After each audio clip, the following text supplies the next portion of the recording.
Hi, I'm Tom Armbrust, Global Market Manager for Knee Bracing for DJO Global. As a market leader, we're constantly striving to find new and innovative ways to help people like you who possibly have had a knee injury or you're trying to prevent a knee injury.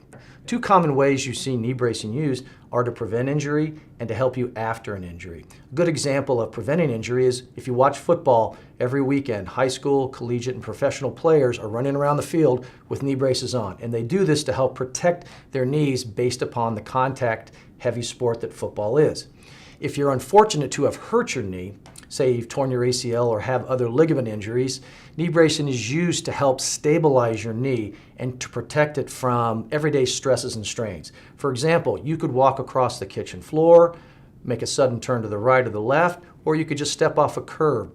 All those forces may engage your ACL and may have it re-tear. Clinicians prescribe knee bracing to help you during those very vulnerable times of when your knee is not quite stable. What we have right here is DonJoy's newest custom knee brace called A22. And when I say custom, it's custom made just for your knee and your knee only. Two of the biggest things that we see in knee braces is weight and profile are very, very important. And when I talked about innovation earlier, that's what we strive to look at. So we borrowed a little bit from the golf industry and we utilize a material called titanium, which is really strong but also very lightweight. And to help the overall profile of the brace, we've integrated all the liner systems and the strap systems here to make the profile less. So what you really have is a knee brace that's on your knee, protecting you, but you don't know that it's on there, but it is protecting you. Fitting of your knee brace is very, very important because obviously if you're going to do it for preventative reasons or if it's post-injury, having the knee brace on properly makes a big difference. So I've got my friend Nick here, who's recently torn his ACL, unfortunately, and we're going to go through the process of how you put a knee brace on. You ready, Nick? Yes, Tom. All right, here we go. So one thing you want to know, there's a lot of Velcro here. So what may help you when you're taking your brace off is you put the straps back like this on themselves. Kind of back here a little bit. And that way all the Velcro is out of the way. You've got 5 straps on here, right? So one thing to know while I'm doing this is that each strap is numbered. And there's a reason for that because that helps the overall fit of the brace on your leg and helps the technologies that's involved with the frame. So what you'll need to do is to step through the brace just like this. Now as you notice, I've got Nick sitting down, which is real important. It's hard to put a knee brace on when you're standing up, so I prefer to have you sitting down, have your leg bent at about a 30-degree angle. And if you can see here, you've got the hinges that are just above your condyle or your kneecap here, and they're a little bit posterior.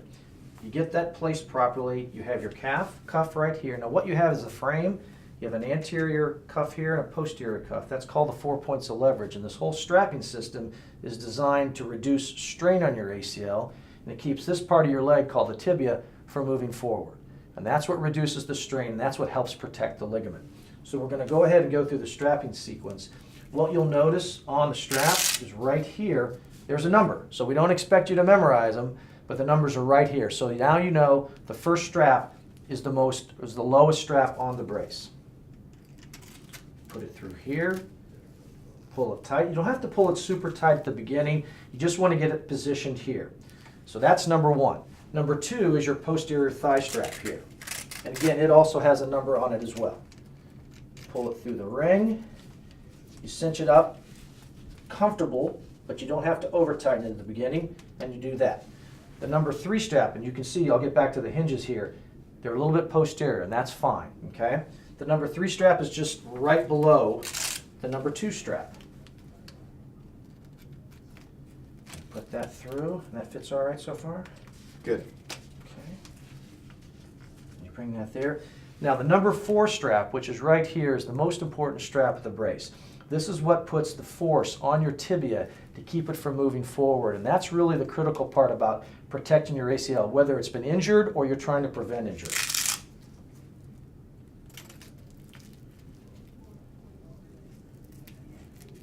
That settles right there.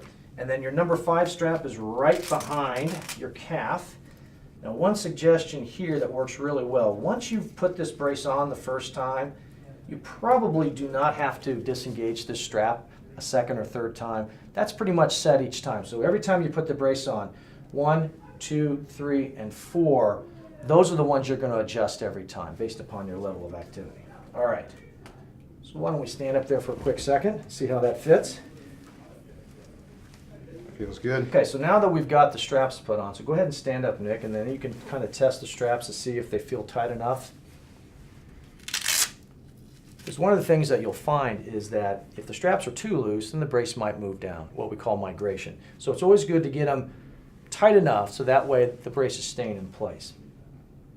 One of the things that's really important about knee bracing, as I mentioned about taking stress off the ACL, the hinge that we have here, and it's called force point.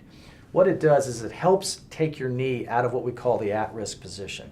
And that means as your knee goes from flexion to extension, like into full extension, that's when the risk of ACL injury goes up pretty high.